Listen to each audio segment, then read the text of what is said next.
Hello guys, welcome back again sa ating YouTube channel, no, The Action Man. Una sa lahat, may galap shoutout po sa lahat ng mga kakamping at sa mga hindi man mga kakamping. Kung interesado ka sa video ito, patapusin mo na hanggang dulo at huwag nyo nang kalimutan na i-like at i-share ang ating video para malaman ng ilan sa ating mga kababayan na nagtutulog-tulugan sa katotohanan. So muli naman nagbabalik ang nag-iisa inyong host na si The Action Man para magbigay ng komentaryo at reaction sa mga mainit ng issue ng bayan. So ito ho mga ka-action, mga kakamping, no, may gusto lang po ako na i-share sa inyo. Okay, balikan natin konti mga ka-action bago po tayo mag-proceed sa pinaka main topic. Okay, dito sa kanina may na-on-the-air ho tayo na isang video na kung saan binigyan natin ng reaction ang agad-agad na pag-motion ni Robin Padilla na ipa-cite in contempt ito si Police Major, kung saan itinuturing o itinuturo siya na isa sa mga mastermind sa pagkawala ng isang beauty queen na si Catherine Camilon ho mga ka-action. So doon po sa eksena na yon, dahil nakikita nila na parang nagsisinungaling si Police Major, agad-agad dito nilang ipina-cite in contempt ni Bato de la Rosa at ni Padilla ho mga ka-action.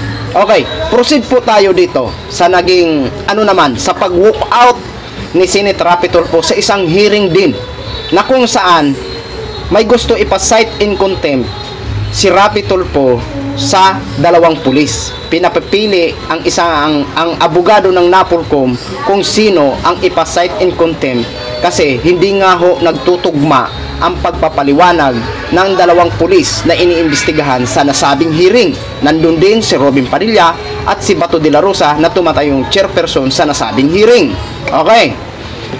And now, dahil nga po siguro sa hindi nagustuhan ni Rapi Tulfo, nag-walk out po siya.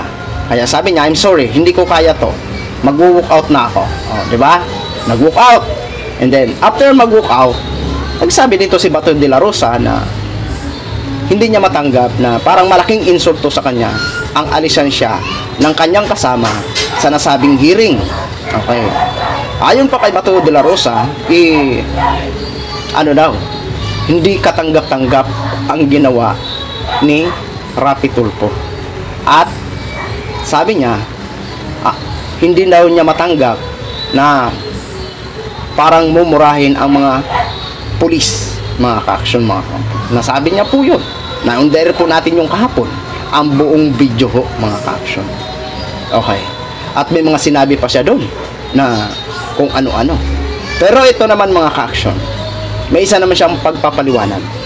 At siya mismo ang naglapit kay Rapi Tulfo at naghingi ng sorry.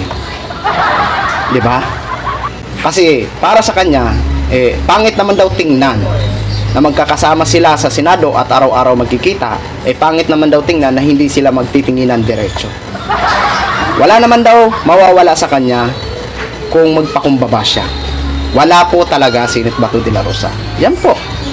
Hindi po kawalan o hindi mababawasan ang iyong pagkalalaki kapag maghingi ka ng sorry at magpakumbaba na kahit alam mo na pala na ikaw pala ay may pagkakamali din. Di ba? O ito po, panoorin po natin itong paliwanag niya. Personal hong nagsorry at nagpakumbaba si Senador Ronald Bato de la Rosa kay Senador Rapi Tulfo para umano maiwasan ang anumang di pagkakaintindihan sa kapwa senador. Ito'y matapos aminin ni Senador de la Rosa na nainsulto siya sa pag-walkout ni Tulfo nang mainis sa umano'y pagsisinungaling ng mga pulis ng Pandi, Bulacan na umaresto sa sibilyan na walang arrest warrant. Kunin natin ang detalye mula kay Mean Cordera Live. Mean.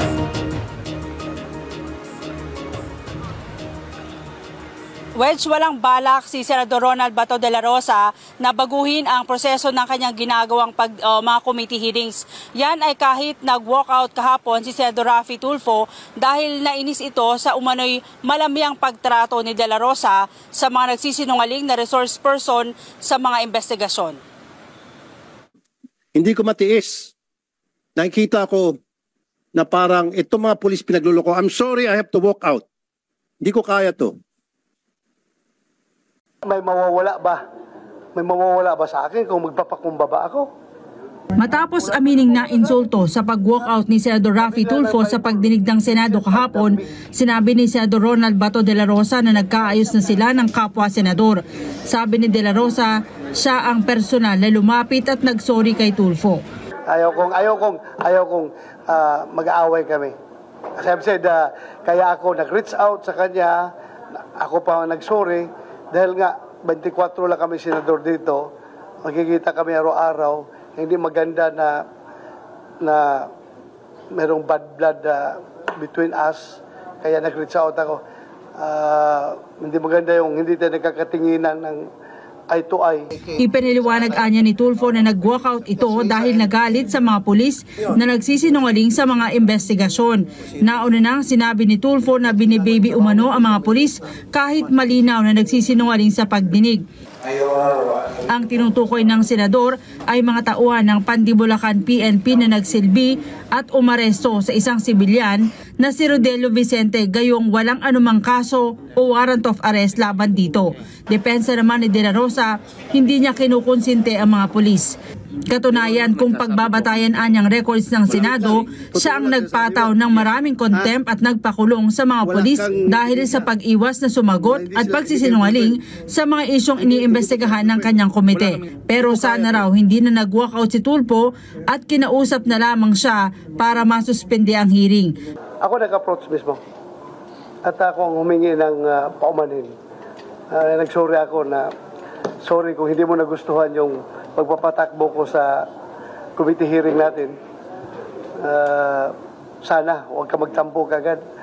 Huwag ka sanang magtampo. At sana nagkuhan ka muna, humingi ka ng 1-minute suspension at kinausap ako, mag-usap tayo para kung how you want this to go, yung investigation. Pagtiyak naman ni De La Rosa, hindi niya babaguhin ang proseso ng pagdinig dahil may karapatan pa rin ang sinumang inaakusahan na mabigyan ng due process. I don't have to suit to anyone's desire yung hearing. Basta ang objective ko lang pag nagkandak ako ng hearing is to be fair and just to everyone. Yun lang akin, maintain ko yan.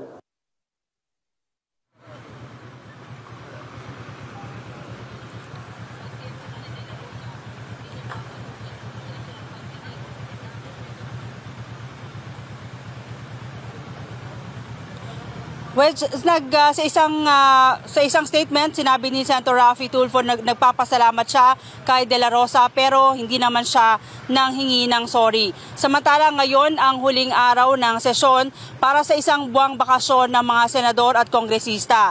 Yan ay nangangahulugang mananatili dito sa kulungan sa Senado ang isa sa mga ipinakontempt ng Senado na yan ay si Police Major Alan De Castro. Siya yung pangunahing suspect sa pagkawala ng beauty queen na si Catherine Camilon. Si Camilon si De Castro ay pinakontempt nga kahapon dahil sa kanyang pagsisinungaling at itinatanggi na hindi niya kasintahan o hindi niya kakilala itong si Camilon kahit pa may hawak na mga ebidensya ang mga senador.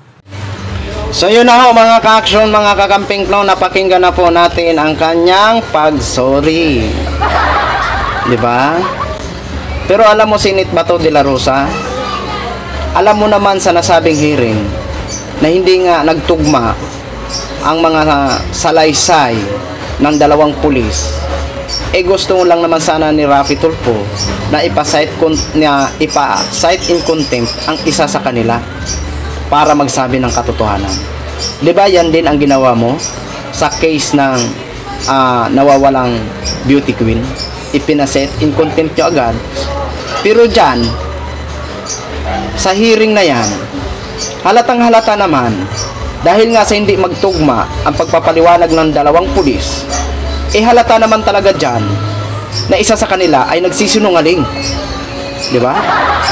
Kaya tama lang naman sana ang ginawa ni Raffy Tulfo na ipa-cite in contempt ang isa sa kanila. Pero anong ginagawa mo? Diba? Diba mabilis ka mag-cite in contempt kapag alam mo na nagsisinungaling ang isang tao? Bakit dyan na dalawang pulis ang nagsasalaysay? Parang bini-baby mo. Diba? Yun lang ang tanong namin. Kaya marapat lang na maghingi ka ng sorry. kung alam mo sa sarili mo na ikaw din ay may pagkakamali, no? Kaya sana, kasi doon sa pag-walkout ni Rapi Tulfo, ang dami mong sinabi kasi. Ang dami mong sinabi. Eh yung pala, maghihingi ka din pala ng sorry. Tumiklop ka din pala at lumambot. Diba? Hindi mo yung kakayanin si Rapi Tulfo. No? Pagdating sa mga ganong-ganong mga eksena. Diba? Mga ka-action, mga kakamping. So yun lang ho. Gin-share ko lang ho sa inyo mga ka-action, mga kakamping. Maraming salamat po sa ating mga viewers Luzon, Visayas, South Mindanao, all over the world. Ako po ang inyong lingkod, si The Action Man. Have a good day, everyone. Beautiful.